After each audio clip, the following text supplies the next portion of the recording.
So I had an initial interest in vision of mammals, especially nocturnal vision, because there's a couple of interesting features that help the organism to collect as much light as possible.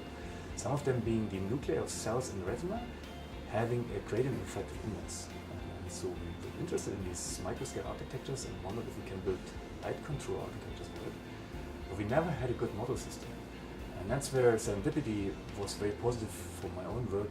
At some point, a couple of years ago now, Lauren Sarsa, at the time a postdoc in Tim Swager's lab in chemistry, and now a professor at Penn State, she came to us with a beautiful material system they just published in Nature 2015, I think it was, of microscale droplets, emulsions that are formed from 2 or more different liquids that phase separate.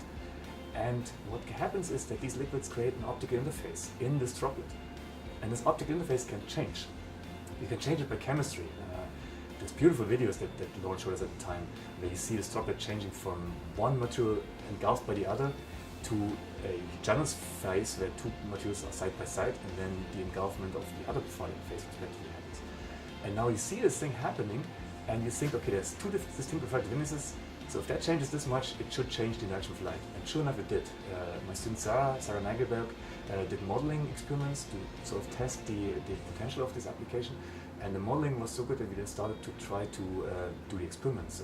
We worked with Lauren, we worked with Tim, we worked with colleagues in the University of Dresden, in the Max Planck Institute for Genetic Biology and Molecular Engineering, Moritz Kreising, and we visualized the change of the light focus behind these droplets as light propagates through. Now, why am I excited about these things? These are microscale little droplets. You can arrange them in large packages. They can interact with light, and you can choose where light goes after it translates through droplets by changing the droplet morphology. So you might start to think about potentially making these into a carpet of droplets that you can trigger as a screen.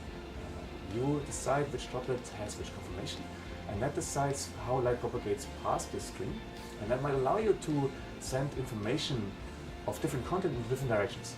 So imagine that screen being here, and I'm sitting on this side, you're sitting on the other side. I might see something from the screen that has a completely different piece of information that you see. Just by being able to capture how each individual droplet, and per pixel in the screen there might be many droplets, sends light towards you. Now since then, Lauren has done some really cool work that we are involved in, and she showed that you can separate colors in these droplets. So now you can start to think about a fluid colored screen with all the different primary colors that you want to have. If you go grazing on this, you might think about these droplets being a mist or a flow of particles that just goes, that you can very simply deploy anywhere by just sort of having a water hose that you spray droplets in the air. And then you sort of take, for example, a laser, something that is a heat source, and you switch these droplets as this mist gets generated. And you start to think about things that would maybe look like holograms, even so the underlying optics is very different. So display technology, simply deploy display technology, you could mix it up on the spot, could be interesting. It's certainly out there, it's a vision, we haven't shown it yet, but it might be potentially possible. Now the more realistic scenario, and we have done a bit of work in this direction already, is to use these as sensors, as indicators. You can imagine these droplets being something that is very responsive to the chemical environment. So put a chemical trigger on the surface of the droplets that reacts to something that's in the solution. You change the conformation of the droplets by doing so, and that means the optics changes. So you might have a really sort of efficient way of transducing something that happens in solution, the presence of a pathogen or an analyte, into an optical readout that you can macroscopically see. And that, and I have to give a lot of credit here to Tim Swager's group. That is sort of Tim Swager's approach to sensing, right? They use these droplets with all sorts of different optical transaction schemes. Some of them cell phone based, very simple to translate, and a big sort of push there is to sense the chemical environment, to feel for smallest amounts of reagent.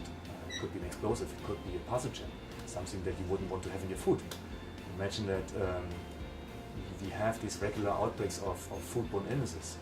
If we would be able to tell about a pathogen being in food within a few hours of testing, we'd shorten the time of testing to knowing the results, and that might prevent less people, or might allow us to have less people being contaminated from food that has a problem, or being exposed to food that has a problem. And so there, Tim is leading the charge. He's doing amazing work in terms of coupling all different chemical phenomena to optics, and my student Sarah and I are helping on understanding the optical phenomena. And then there is one other thing with these droplets that I found really exciting, and that is that you can image through it. We have a beautiful paper in Nature Communications that shows that you can take a 50 micrometer droplet. That droplet is half the width of a human hair, give or take, and we can project an image onto that droplet and capture it behind the droplet.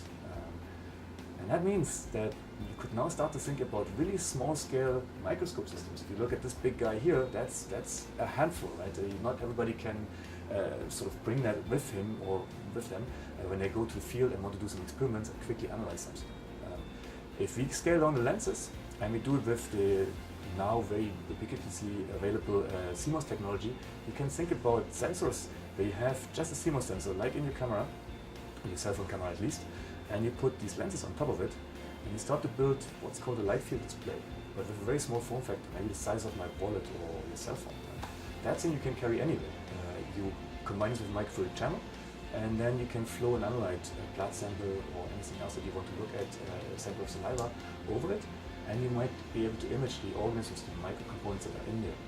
It's not going to be as good as a confocal microscope, obviously, because there is technology that's way more advanced than what I'm proposing here, but it could be a first sort of quick analysis tool to have in either a small medical outlet, no matter where, it could be in a developed or developing country, if you want to have a quick first impression of what you're looking at.